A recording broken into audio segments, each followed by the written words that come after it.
Hey gamers, if you like corgis and card games that you can play more than one way, then you want to check out Clash of Corgis. Let's take a look at how this game plays.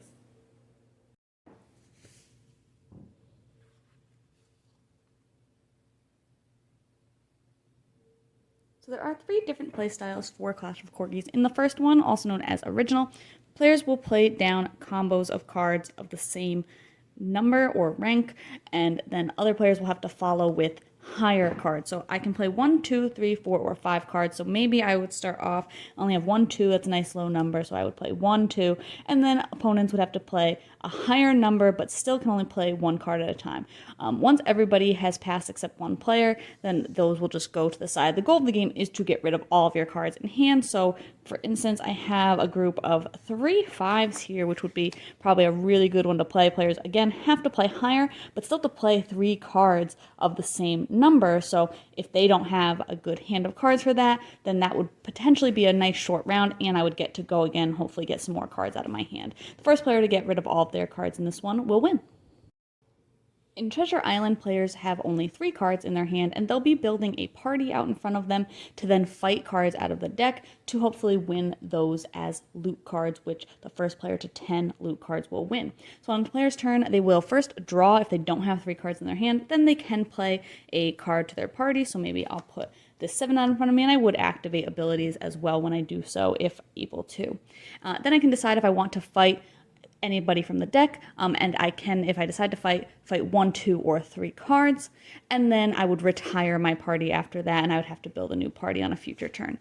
Or I can wait until the next turn. Maybe I want to have my full party of 2. I also get a bonus if I have the same class or the same rank, and then maybe I would fight 3 cards, and I would flip them all over at the same time.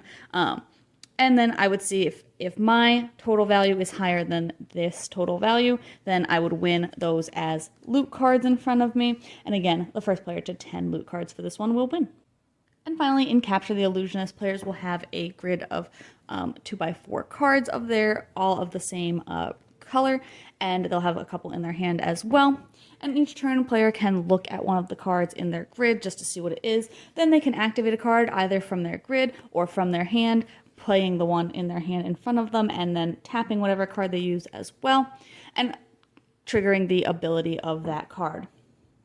You are trying to find your opponent's illusionist, so you want to use the abilities on different cards to reveal cards in your opponent's grid and maybe tap them on your own turn so that they can't use those abilities. And again, ultimately, you are trying to find their illusionist. A player can save their illusionist one time with their ace card if they choose to throw that out, as long as they know where it is or might be able to guess where it is.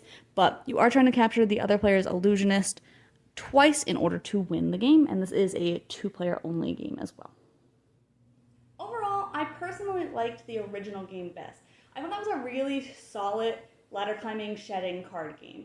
I thought that it was pretty simple to understand, everything worked really well. That one was definitely my favorite. Treasure Island was okay. I liked it in concept, but I felt like it just came down to way too much randomness. Even if you had a really good hand of cards, which you're drawing randomly to begin with, you could still get really unlucky with the pulls of who you're fighting out of the deck. So that was really unfortunate. And then the Capture the Illusionist game was also fine, but I kind of thought that it went on a little bit too long for what it was. It was just kind of like this back and forth tug of war, which sometimes does work really well. But for me, I just thought that it kind of became really repetitive.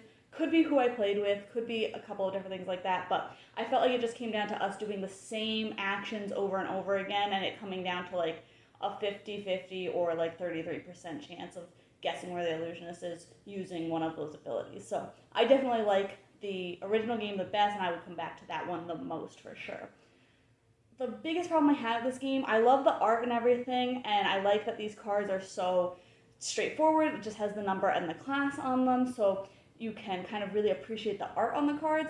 But the reference cards and the rule book, all of the text is really, really small, which was very, very hard to read. I ended up pulling it up on a tablet just so that it could be bigger, because it was really hard to reference all of the abilities with such tiny, tiny text. And that, I think, also blocks out a lot of players from it, like older players.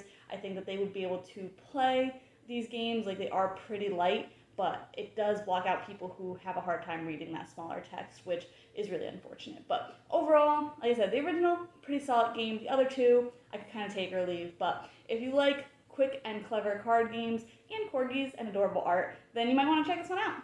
Take a look at my blog today to see my review and decide if this one's for you.